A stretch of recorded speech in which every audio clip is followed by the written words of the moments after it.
¿Qué tal? Vamos a continuar con nuestra serie Un corazón. Y el tema del día de hoy es un corazón íntegro. El texto que vamos a estar analizando está en el libro de Ezequiel, capítulo 11, versículos 1 al 21. Ezequiel 11, capítulos 1 al 21. Vamos a leer lo que dice la palabra de Dios. Dice Ezequiel: Un viento me levantó y me llevó hasta la entrada oriental del templo del Señor. A la entrada vi a 25 hombres, entre los cuales estaban Jesanías, hijo de Azur, y Pelatías, hijo de Benaías, que eran jefes del pueblo. Dios me dijo: Hijo de hombre, estos son los que están tramando maldades y dando malos consejos en esta ciudad. Dicen: todavía no es momento de reconstruir las casas. La ciudad es la olla y nosotros somos la carne. Por eso, hijo de hombre, profetiza contra ellos. Sí, profetiza. El Espíritu del Señor vino sobre mí y me ordenó proclamar. Así dice el Señor: ustedes, pueblo de Israel, han dicho esto, y yo conozco sus pensamientos. Han matado a mucha gente en esta ciudad y han llenado las calles de cadáveres. Por eso yo, el Señor Omnipotente, les aseguro que los cadáveres que ustedes han arrojado en medio de la ciudad son la carne, y la ciudad es la olla de la que yo los arrojaré. ¿Temen la guerra? Pues bien, yo, el Señor Omnipotente, declaro que enviaré guerra contra ustedes. Los echaré de la ciudad, los entregaré en manos de extranjeros y los castigaré con justicia. Morirán a filo de espada. Yo los juzgaré en las mismas fronteras de Israel, y así sabrán que yo soy el Señor. La ciudad no les servirá de olla, ni serán ustedes la carne dentro de ella. Yo los juzgaré en la frontera misma de Israel. Entonces sabrán que yo soy el Señor. No han seguido mis decretos, ni han cumplido con mis leyes, sino que han adoptado las costumbres de las naciones que los rodean. Mientras yo profetizaba, Pelatías, hijo de Benaías, cayó muerto. Entonces caí rostro en tierra y clamé a gritos: ¡ay, Señor mi Dios! ¿Vas a exterminar al resto de Israel? El Señor me dirigió la palabra: Hijo de hombre, esto es lo que dicen los habitantes de Jerusalén en cuanto a tus hermanos, tus parientes y todo el pueblo de Israel. Ellos se han alejado del Señor y por eso se nos ha dado esta tierra en posesión. Por tanto, adviérteles que así dice el Señor Omnipotente: aunque los desterré a naciones lejanas y los dispersé por países extraños, por un tiempo les he servido de santuario en las tierras a donde han ido. Adviérteles también que así dice el Señor Omnipotente: yo los reuniré de entre las naciones, los juntaré de los países donde han estado dispersos, y les daré la tierra de Israel. Ellos volverán a su tierra y echarán de ahí a los ídolos detestables, y pondrán fin a las prácticas repugnantes. Yo les daré un corazón íntegro, y pondré en ellos un espíritu renovado. Les arrancaré el corazón de piedra que ahora tienen, y pondré en ellos un corazón de carne, para que cumplan mis decretos y pongan en práctica mis leyes. Entonces ellos serán mi pueblo, y yo seré su Dios. Pero a los que van tras esos ídolos detestables y siguen prácticas repugnantes, yo les pediré cuenta de su conducta, lo afirma el Señor Omnipotente. Vamos a orar. Padre nuestro, te pedimos que abras nuestros corazones y nuestras mentes y que tu espíritu, nuestro espíritu, Señor, reciba y se nutra de estas palabras, Señor, y de lo que nos has dado a través de tu Hijo, el Señor Jesucristo. Amén. Si a un niño que tiene un juguete que le gusta, ve otro que también le guste, va a querer los dos. Si nosotros le queremos dar la opción a ese niño que escoja entre un juguete y el otro, vamos a tener un serio problema. Va a querer los dos. Está dividido y no lo vamos a poder hacer que escoja. Ezequiel profetizó durante el tiempo en el que el pueblo había roto su fe con el Señor su Dios. Se encontraba en cautiverio por el imperio babilonio y algunos se encontraban exiliados fuera de su tierra. Entonces el profeta Ezequiel es utilizado por Dios para proclamar su juicio en contra del pueblo, pero también un mensaje de esperanza. Vamos a dividir este texto en tres secciones para analizarlo. Y las tres secciones son visión, profecía y promesa. Visión, profecía y promesa. Empecemos con la visión, que se encuentra del versículo 1 al 4 de Ezequiel capítulo 11. Dice el texto que Dios lleva a Ezequiel a la entrada del templo y que ahí Ezequiel ve a los líderes reunidos. Da un número de hombres y da inclusive algunos nombres de las personas que estaban ahí reunidas. Y Dios llama a Ezequiel y le dice, hijo del hombre, y le indica lo que está viendo. Los líderes, de acuerdo con lo que dice Dios, traman maldades y dan mal consejo a la ciudad. El miedo que tienen de ser invadidos y destruidos hace que los líderes busquen soluciones humanas y no busquen a Dios. Se les olvida que son el pueblo de Dios y que a Él le pertenecen.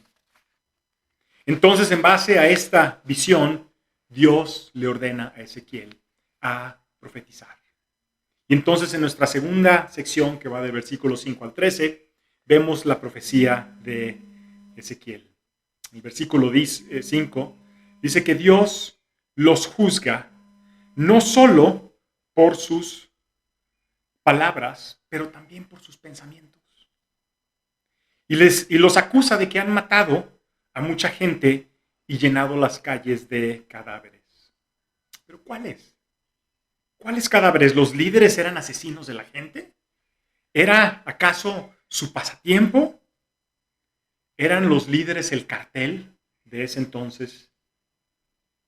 Pues no, pero las decisiones que los líderes tomaron por su falta de fe y obediencia son lo que ocasiona que Dios los juzgue y sean conquistados por Babilonia. Y por resultado, que mueran muchos. Todo esto debido a sus malas decisiones. Muchos aspiramos o aspiran a ser líderes. Pero los líderes van a ser juzgados por sus decisiones. Es una gran responsabilidad. El versículo 8 dice que no confían en que Dios los pueda salvar. Tienen miedo de que llegue la guerra a su puerta y eso es exactamente lo que sucede. Dios los castiga utilizando el mismo miedo. Lo mismo que ellos temían es lo que se convierte en su castigo. Sus temores se convierten en su castigo. Y en el versículo 12 nos preguntamos, ¿por qué suceden estas cosas? ¿Por qué les suceden? Y el Señor lo explica brevemente diciendo, entonces sabrán que yo soy el Señor. Entonces sabrán que yo soy el Señor. El castigo, porque no siguieron los decretos ni las leyes de Dios y adoptaron las costumbres de sus vecinos. Y Dios lo hace para que lo recuerden a Él, para que regrese su pueblo a Él. Mientras Ezequiel profetiza, nos dice el texto en versículo 13 que uno de los líderes que Dios había señalado cae muerto. Y entonces Ezequiel clama a Dios, quizás sorprendido, a lo mejor aterrorizado, quizás asustado por la inmediatez del castigo de Dios. Y entonces Ezequiel clama y dice, pues entonces, ¿quién va a quedar de tu pueblo? ¿Acaso nos vas a acabar a todos? ¿No quedará nadie? Si recordamos a Cristo le hicieron una pregunta muy parecida los discípulos. Cuando le preguntaron entonces, ¿quién será salvo? Es prácticamente imposible. Entonces, ¿quién será salvo? Y Cristo les contestó, para el hombre es imposible, pero para Dios todo es posible. Mateo 19:26. En la tercera sección vamos a ver la promesa de Dios que Dios hace a su pueblo. Ezequiel, estamos del versículo 14 al 21. Ezequiel recibe una respuesta a su preocupado mensaje en forma de una promesa.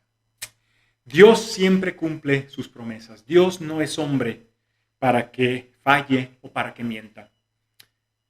Pero la promesa viene con un par de advertencias.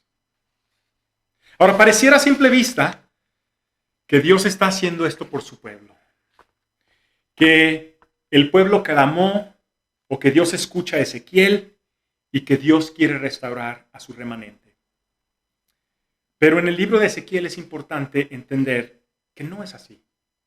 Dios no hace esto por su pueblo, lo hace por él y para él. Dios lo hace para cumplir con su promesa. Y nosotros hasta cierto punto podemos pensar lo mismo. Podemos pensar que Dios nos salvó a nosotros, lo cual hasta cierto punto es cierto, pero Él no lo hace por nosotros. Él lo hace por Él y para Él. Nosotros somos redimidos porque Él así lo quiso. Y nuestro pecado original es siempre querer ser como Dios. En el versículo 14 al 16 dice que los judíos que no fueron exiliados y pudieron quedarse en Jerusalén culpan a los exiliados de haberse alejado de Dios, lo cual es muy correcto, tienen razón. Pero el tema es que ellos también han fallado. Ellos también están alejados de Dios. El tema es que no lo ven y no lo aceptan. Y por eso vienen las dos advertencias. En la advertencia número 1, que viene en el versículo 15, nos dice, el versículo 16 nos dice lo siguiente. Dice que aún los exiliados, los judíos que fueron llevados a Babilonia, han tenido a Dios como su santuario.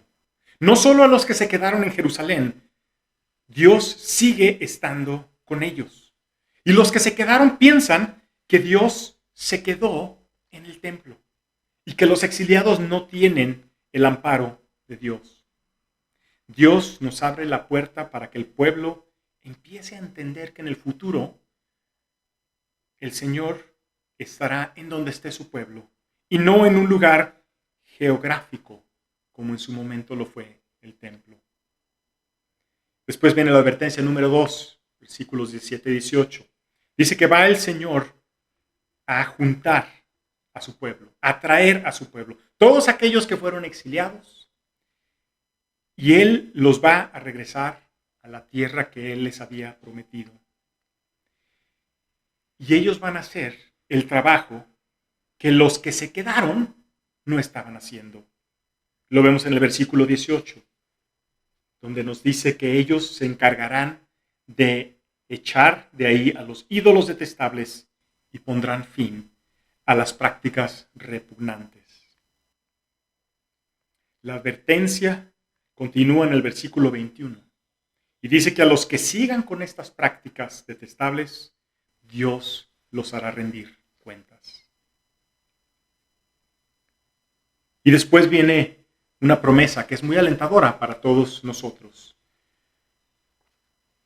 Versículo 19 dice que Dios les dará un corazón íntegro. ¿Qué quiere decir un corazón íntegro? Quiere decir que tiene todas sus partes, que está completo, que posee entereza moral. Es decir, que no va a estar dividido. También dice que Él nos dará un espíritu renovado, no parchado, no remendado, no de segunda mano. Es decir, que nuestro espíritu será renovado, a ser como nuevo. Y dice que ya no tendrán un corazón de piedra, un corazón duro, sin sentimiento, sin vida, sin gratitud, sin amor. Dios les pondrá un corazón de carne, un corazón sensible, un corazón receptivo, un corazón vivo, latente, apasionado. ¿Y para qué? ¿Qué quiere Dios de su pueblo? En el versículo 20 nos dice, simple y sencillamente, que cumplan sus decretos, que pongan en práctica su ley. Y la promesa es, ellos serán mi pueblo y yo seré su Dios. Ellos serán mi pueblo y yo seré su Dios. Hay otros textos en los evangelios en donde podemos ver esto, cómo el mensaje de Dios lo proclama Cristo como Dios. Dice, así sabrán que son mis discípulos, en Juan 13:35, si se aman los unos a los otros. ¿Cómo se pueden amar los unos a los otros si tienen un corazón de piedra? Solamente con un corazón de carne. Nos dice en Mateo que Juan el Bautista dice, cuando llegue Jesús, Él los bautizará con el Espíritu Santo. Después nos dice Juan 14 que el Consolador, el Espíritu Santo, les enseñará todas las cosas. Aquí vemos cómo Dios cumple sus promesas. ¿Qué podemos nosotros aplicar de este texto, de estas 3 secciones que hemos estado analizando el día de hoy? Vamos tomando una sola aplicación de cada una de las secciones que analizamos. La primera, así como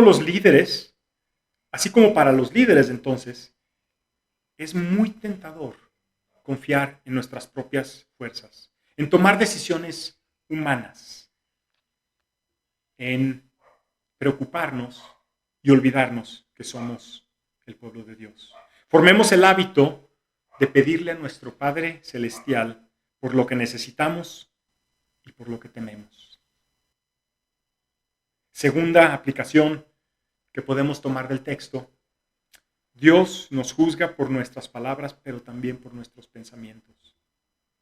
Formemos el hábito de pedirle perdón a nuestro Padre Celestial, por lo que decimos, pero también por lo que pensamos. Y preferentemente, previa reflexión.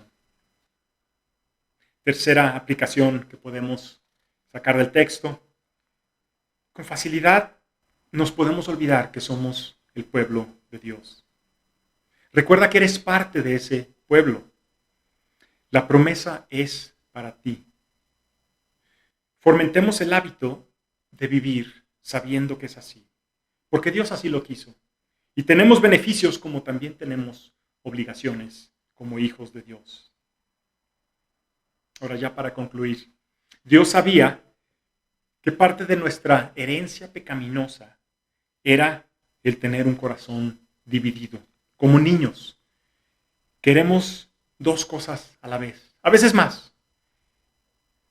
Queremos que se cumpla la voluntad de Dios, pero al mismo tiempo queremos que se cumpla nuestra voluntad.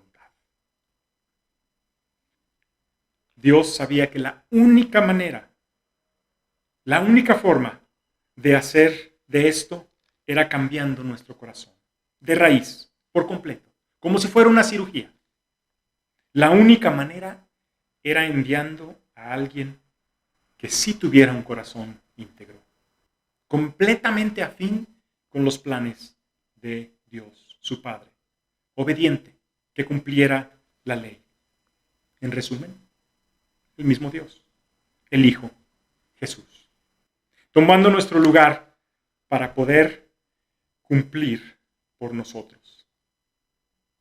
Pero no para nosotros, aunque nosotros somos el beneficiario de ese beneficio. Recordemos que Dios lo hizo por Él y para Él. Así lo quiso Él desde el inicio de los tiempos. Solo así se puede tener un corazón íntegro. Vamos a orar. Padre nuestro, Señor, te damos gracias que en tu gran bondad y amor por nosotros y por seguir y cumplir con tus planes y decretos que has formado, Señor, desde antes de la formación del mismo universo en el que estamos, Señor. Nos has llamado para ser tu pueblo. Señor, te pedimos que este corazón que tenemos, que a veces es duro, que se resiste, Señor, a tu Espíritu Santo y a tu cambio. Señor, ayúdanos a darnos la fortaleza y el entendimiento para poder aceptarte, a tu Hijo, el Señor Jesucristo, y para poder vivir acorde a la manera en la cual tú nos incitas por el amor que nos tienes, Señor. En nombre del Señor Jesucristo. Amén. Y ahora que la gracia del Señor Jesucristo, que el amor de Dios y la comunión del Espíritu Santo sean con todos ustedes.